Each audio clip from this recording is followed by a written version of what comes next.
Jane, né? Porque eu tô me sentindo Sandra Nemberg com esse microfone aqui. Então vamos lá, repare, eu passava a manhã toda com vocês, né? Mas, infelizmente, tem as acessórias aí, tem consumidor, tem penal, né? Isso, tá? Mas aí, vamos lá, a gente vai fazer igual carreta desgovernada. Vamos fazer uma linha do tempo de processo e eu vou focar em conciliação. Por quê? Porque eu acho, né, que na prova vai ter pelo menos umas duas questões. Eu queria ser igual o povo de penal, que consegue selecionar os assuntos mais importantes, mas eu não consigo. Porque além de ser civilista, eu sou leonina. E leonina tem um negócio que acha que tudo cai na vida. Então a gente vai começar de petição inicial. E o povo que viu o processo civil 1, se cair questão de petição inicial e errar, faz o quê? Não passa na OAB, porque aí já é a praga da vida, né? Então bora lá, ó. Repara, linha do tempo. O processo civil começa com o quê? Petição inicial. Para que ele possa começar com a petição inicial, que forma-se o processo através do protocolo da petição inicial, essa petição ela não pode ter 3 vícios. Quem lembra aí que é o povo do quinto semestre? Ela não precisa ser emendada. Qual o prazo? 15 dias.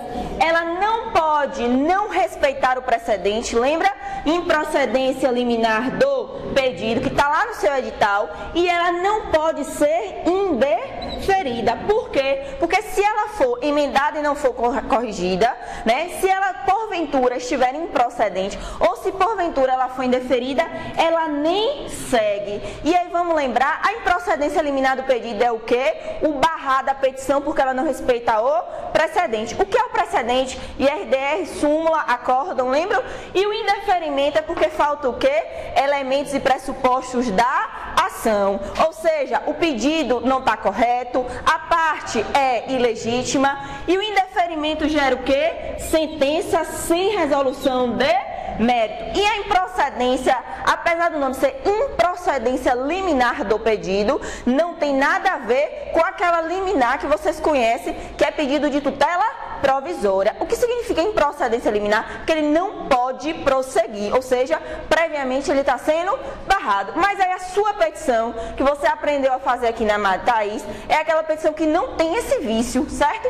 Aí ela passa para quê? Para a fase de citação. Quais são as 4 citações que nós temos? E aí, vamos lá? Por correio, por oficial, por hora certa e por edital, certo?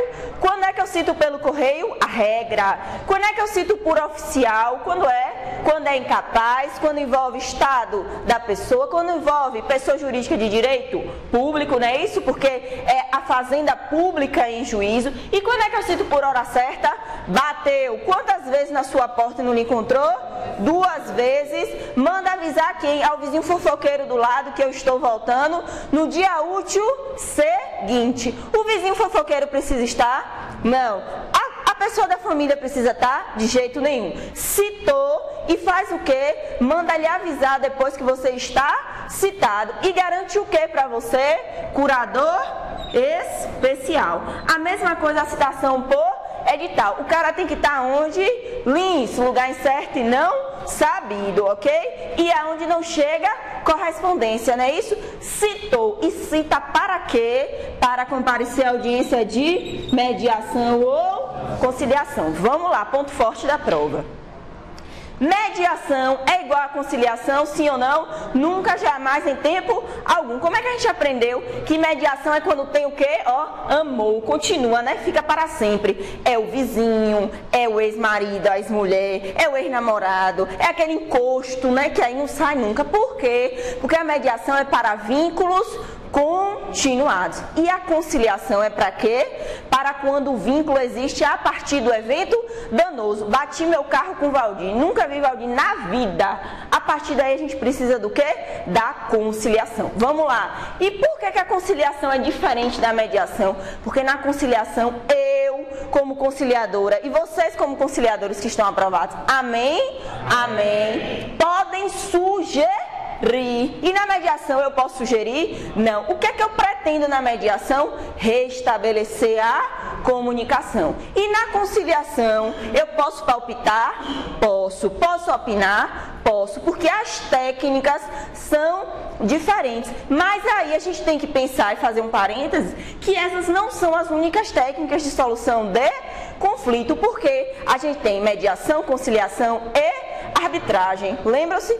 Vamos diferenciar mediação, quando tem vínculo entre as partes, vínculo continuado. Conciliação, não tem vínculo. E arbitragem, quando é direito patrimonial disponível. Eu posso ir lá resolver meu divórcio por meio da arbitragem? Nunca, jamais, em tempo algum. Mas aquele contrato que eu fiz com o Thiago, aquele contrato riquíssimo, posso resolver por meio da arbitragem? Sim. E aí, o que é que eu não posso esquecer da arbitragem? Que a arbitragem tem autonomia perante o processo judicial. Por que a arbitragem tem autonomia? Porque ele é um equivalente jurisdicional. Lembra-se disso? Então, quando a gente pensa na arbitragem, a gente vai pensar que a sentença tem eficácia imediata, não precisa de homologação do poder judiciário, não é isso? E a sentença da mediação e da conciliação pré-processual precisa da homologação do Poder Judiciário? Precisa, e principalmente se envolver interesse de incapaz, certo? E aí a gente vai ter então os equivalentes jurisdicionais: mediação, conciliação, arbitragem. Desses, a arbitragem ela é autônoma e a mediação e a conciliação extrajudicial, que precisa do Poder Judiciário para a sua homologação. Refrescou o juízo aí? Pronto. Mas a arbitragem faz parte do processo judicial?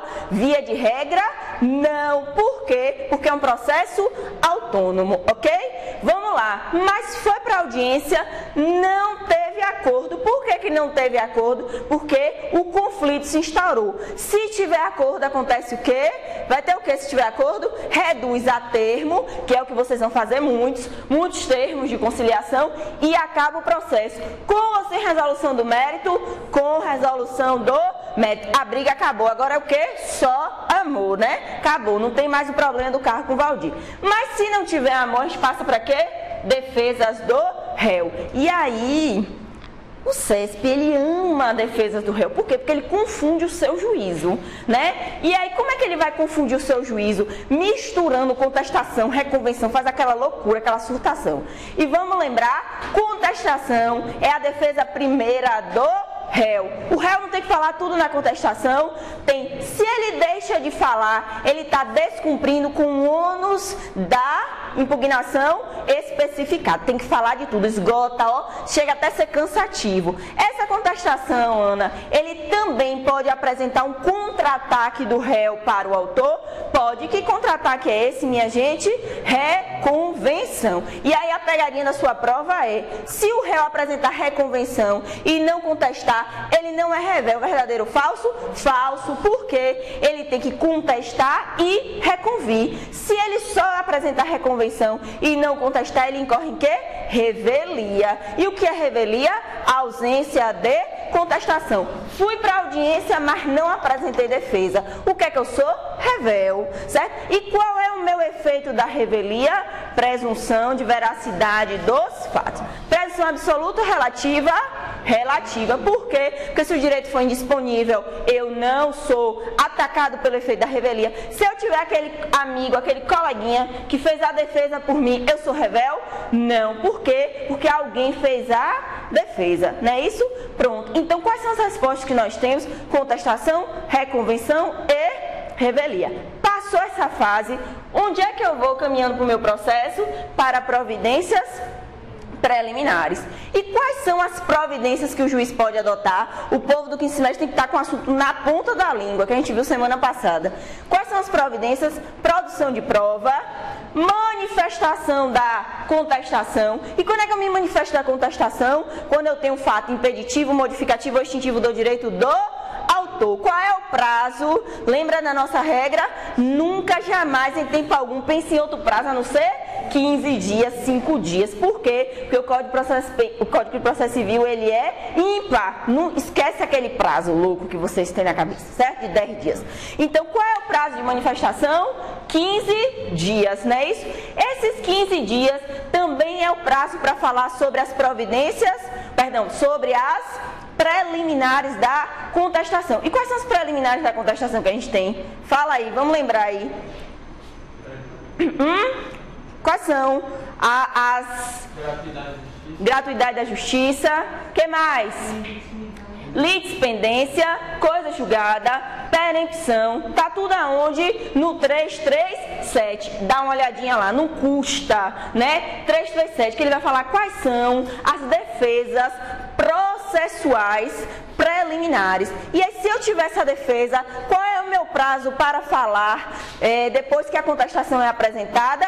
15 dias. E eu ainda tenho mais uma providência preliminar. Aqui o juiz chama e diz, ó, corrija esse vício. E qual é o prazo disso? Até 30 dias, não é isso? Até 30 dias. Pronto, mas passou o momento das providências preliminares. Elas são obrigatórias? Não. O juiz faz o quê? Conforme o caso, não é isso? Então ele vai analisar o caso e aí ver se aplica ou não. Quando eu termino a fase de providências preliminares, eu tenho uma fase importante. Qual é a fase? Julgamento antecipado de mérito. Que pode acontecer sim ou não. Por que sim ou não? Porque só vai acontecer na nossa cabeça, mas a gente não precisa decorar o artigo e lembrar, se o fato for incontrovérsia. E como é que a gente aprendeu? O fato é incontrovérsia quando eu não preciso produzir mais provas, porque só a prova documental convence o juiz. Eu não preciso da testemunha, eu não preciso de mais nada. E aí o juiz faz o quê? Julga antecipadamente o mérito. Como é que ele julga antecipadamente? Pode julgar integralmente ou parcialmente. Lembra? Resolve uma parcela do pedido e segue o barco com o restante. E aí tá outra coisa. Se o julgamento for parcial de mérito, eu tenho duas decisões. Quais são as duas decisões que eu tenho? Decisão interlocutória e sentença. E de decisão interlocutória cabe o quê? Agravo de instrumento. De sentença cabe o quê? Apelação. Mas todo processo pode ser julgado antecipadamente?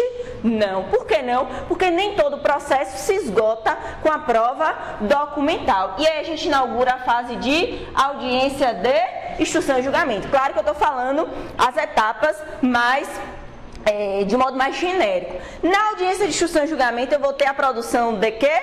De prova. E o que é que eu preciso lembrar da prova, certo? O depoimento pessoal, que é quando a parte vai lá, toda bonita, arrumada para se encontrar com o juiz, ele pretende o que? O depoimento pessoal alcançar a confissão, não é isso? Quando a parte vai ser articulada a responder, é articulando para poder alcançar a confissão. E a testemunha pode ser amiga ou inimiga das partes, hein? Pode ter vínculo com as partes, pode ser marido, pode ser mulher, de jeito nenhum. E o perito é o terceiro escolhido pelo juiz para quê? Para dar um posicionamento técnico. Por que um posicionamento técnico? Porque o juiz não tem essa competência. Ele pode até ser Deus, mas engenheiro, mecânico, eletricista, isso ele não é. Não é isso? Pois bem, então vocês são futuros conciliadores.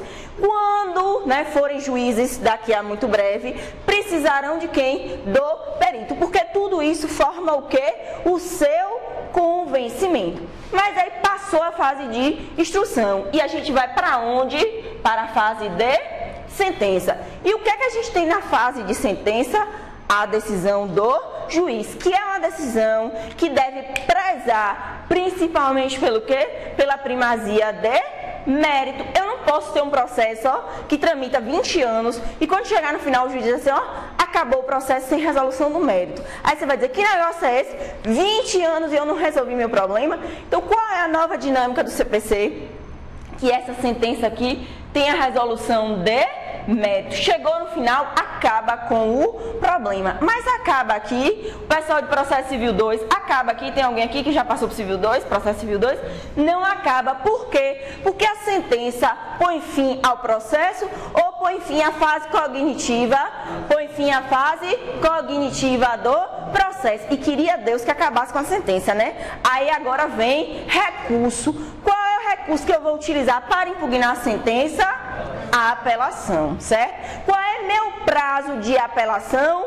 15 dias. Outra coisa de apelação que a gente precisa saber que é importante. A apelação, que é um recurso, ok? Ele é interposto no primeiro grau e encaminhado para o tribunal, que o tribunal faz juízo de mérito e juízo de admissibilidade. Recebe, julga e resolve tudo. Lembram-se disso? E, além da apelação, eu só tenho uma apelação no curso do processo como recurso, como meio de impugnar a decisão do juiz? Não, eu tenho tantos outros recursos. Quais são são os outros recursos que eu tenho e que vira e mexe estão lá na prova de processo, porque os recursos especiais, extraordinários, normalmente são deslocados para a Constitucional. Eu tenho um agravo de instrumento e tenho embargos de declaração, recurso de juizado, porque no juizado a gente tem um procedimento mais limitado, então no juizado eu não tenho agravo, certo? Eu não tenho apelação. O que é que eu tenho no juizado? Eu tenho recurso inominado. Chegou a invasão de penal, já querendo tomar meu tempo, minha gente. Não, pare com isso. Quanto tempo eu tenho, Rui? Hã? Já tenho 15 minutos? Ah, então eu ainda tenho muito tempo para falar. Mas repare, vamos lembrar aqui os recursos, certo? Quando eu penso em apelação, eu tenho recurso que vai impugnar a sentença com ou sem resolução do mérito, não é isso? Essa apelação tem prazo de 15 dias. Mas na apelação eu tenho um negócio que é importante. O que é importante? Juízo de retratação. Quando é que eu vou ter juízo de retratação? Em caso de improcedência liminar de pedido, em caso de indeferimento da petição inicial. Aí a gente volta para o início. Qual é o prazo que o juiz tem para se retratar? 5 dias. Lembra do prazo do código, não lembre do prazo da sua vida. 5 dias. Ele se retratou. O que é que acontece depois que ele se retrata? O processo segue o fluxo normal. Mas se ele não se retratar, encaminha para o tribunal. Para quê? O tribunal decidir. Mantém ou não mantém. Não é isso? Pronto. E no agravo de instrumento? Para que eu tenho um agravo de instrumento? Quem não viu o agravo de instrumento ainda? Para impugnar a decisão interlocutória. E o que é a decisão interlocutória? É a decisão que resolve questão incidental. Não é a decisão final do processo. Não é a decisão que põe fim à fase cognitiva. A decisão interlocutória é aquela que vocês pedem quando o nome está negativado. Para quê? Para tirar seu nome enquanto o processo não acaba. Para quê? Para você continuar comprando, certo? É aquela que você pede para religar a luz da sua casa, para restabelecer a água, né? Para conseguir o remédio. Isso é a decisão interlocutória, que é impugnada por meio de quê? Agravo de instrumento. Qual o prazo? 15 dias. E os embargos de declaração? 5 dias. Para que os embargos de declaração se prestam? E aí vale a anotação do seu caderno. Para sanar obscuridade, contradição, erro material e que mais? Omissão. Então, contradição, omissão, obscuridade e erro material. Qual é o prazo desse bendito recurso? 5 dias. Paga para poder embargar? Não. Por quê? Porque o juiz, certo? Se equivocou. E quando ele está equivocado, ele faz o quê, Elias? Ele mesmo vai corrigir, certo? E aí, o que é omissão? Ponto que ficou esquecido. E aí, o CESP vai colocar assim, ó, que omissão, inclusive, Ellen, é o esquecimento da fundamentação. Correto? Correto. Se o juiz não fundamenta, não observa o precedente, ele foi o quê? Omisso. Deixou de falar, deixou de se manifestar. Contradição é o quê? Aquela ideia que nem Jesus entende. Você não sabe o que é que ele falou. Falou tanto, que no final você diz assim, e aí, ganhei ou não ganhei o dano? Porque quando a gente vai para o juizado, a gente pensa logo o quê? Dano moral, dano material, responsabilidade, o fornecedor do produto, o fabricante, não é isso que a gente pensa? Quebrou, vício oculto, vício aparente, é tanto vício que aparece, não é isso? Pronto. Então, a contradição é o quê? A sentença que tem pontos divergentes, certo? E a obscuridade também é a falta de clareza, certo? Esses são os vícios e o erro material, que os embargos de declaração se prestam. No prazo de quantos dias? 5 dias, pronto. E aí eu já embarguei, eu já apelei, eu já agravei e o meu processo acabou? Tecnicamente ainda não. Por quê? Porque o seu réu não pagou o seu processo. Aí eu inauguro a fase de quê? De execução. Lembrando que se o processo é sincrético, a fase de execução ela é continuada. Por quê? Porque não é execução e sim cumprimento de sentença. Vou mandar a criatura, venha pagar o que você deu. E aí eu tenho os cumprimentos de sentença de pagar a quantia certa, de entregar coisa, certo? Então eu vou cumprir aquilo que já transitou em julgado. Por quê? Por que eu estou falando de cumprimento de sentença? definitivo. Mas eu tenho um cumprimento de sentença provisório no curso do processo? Tenho. Quando é que eu tenho um cumprimento provisório? No momento do julgamento antecipado. O juiz não julgou um pedido lá e o outro ele deixou para o final, eu vou ter que aguardar o final do processo para poder pedir meu dinheiro?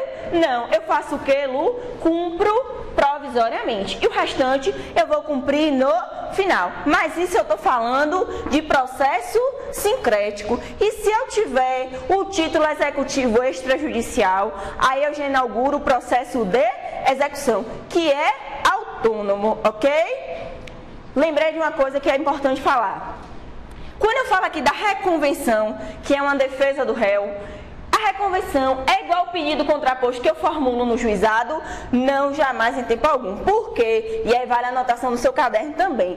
A reconvenção, ela é autônoma, tem natureza jurídica de ação. E o pedido contraposto, que é lá do juizado, ele está vinculado à existência do processo. Então, quando eu digo que eu, réu, estou dizendo que o autor me deve, no procedimento comum, eu faço o quê? Através da reconvenção. E no juizado, eu faço através do quê? Do pedido contraposto. Mas a reconvenção, ela pode existir independentemente do processo principal. Agora, o pedido contraposto, ele precisa do quê?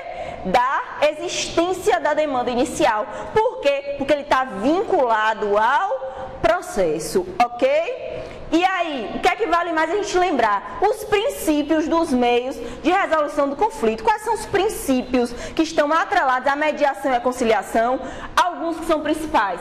A autonomia da vontade das partes. Quando eu vou mediar ou conciliar, eu tenho que respeitar esta autonomia. O que mais que eu tenho que lembrar? Que a decisão, ela tem que ser informada. E que o conciliador e o mediador devem prezar pela imparcialidade. Por quê? Porque ele deve organizar o processo de modo tal ao exercício do devido processo legal. Então, a autonomia da vontade das partes, decisão informada, imparcialidade, oralidade, informalidade. Quando a gente pensa nos meios consensuais de resolução de conflitos, a gente não vai pensar num meio onde todo mundo está lá empacotadinho sem poder nem falar. Por que não? Porque é um procedimento, falando extrajudicialmente, muito mais informal, conduzido inclusive por quem não precisa ser advogado. Cuidado com essa pegadinha da sua prova. Para ser mediador, conciliador, eu preciso ter formação jurídica? Não, eu posso ser administrador, eu posso ser psicólogo, certo? E aí eu não preciso obrigatoriamente ter a formação jurídica. Mas claro, né? A formação jurídica ajuda muito, mas também atrapalha. Por quê? Porque na qualidade de mediador, você não pode declinar, você não advoga. E o que é mais importante também saber sobre esse ponto da autocomposição, que está lá no 165 e seguintes, e aí eu achava bom vocês darem uma lida, Código de Processo Civil 165 e seguintes, que fala de conciliação e mediação, e é quase um Ctrl+C, Ctrl+V da resolução do CNJ, que se eu for mediador, conciliador das partes, depois eu não posso advogar para elas, certo? Então é um período aí, ó, que eu fico sem poder ter contato com as partes que eu mediei ou que eu conciliei. E na qualidade de mediador e conciliador judicial, eu não posso atuar, certo? Na comarca em que eu estou atuando. Por uma questão simples, porque seria o quê? Captação de clientela. Senta na minha mesa para fazer mediação e eu já lhe levo para onde? Para meu escritório. Então, não pode. É vedação que está legitimada no CPC. E agora a gente vai acertar quantas de processo civil? Todas, né? Com fé em Deus, ok? Meu tempo, Rui, acabou? Pronto, não, mas aí a gente está super mega ultra atrasado. Tem que entrar Lara, Ricardo e ainda Valdir, ok? Aí a gente vai diminuir 6 minutos de cada aula, 5 minutos de cada aula, na verdade. Cortou já? Gente, ó, obrigada, certo? Vocês já estão preparados. Lembrem-se, na hora de fazer a prova, vocês estão aqui para alcançar dias melhores, ok? Só os fortes estão aqui desde 8 horas da manhã para poder sair daqui meio-dia, descansar hoje de tarde. Não pega mais no livro não, só dá uma lida nesses artigos pontuais e vai descansar. cabeça fresca, coração em paz e o restante, vocês já sabem, aprovação garantida, ok?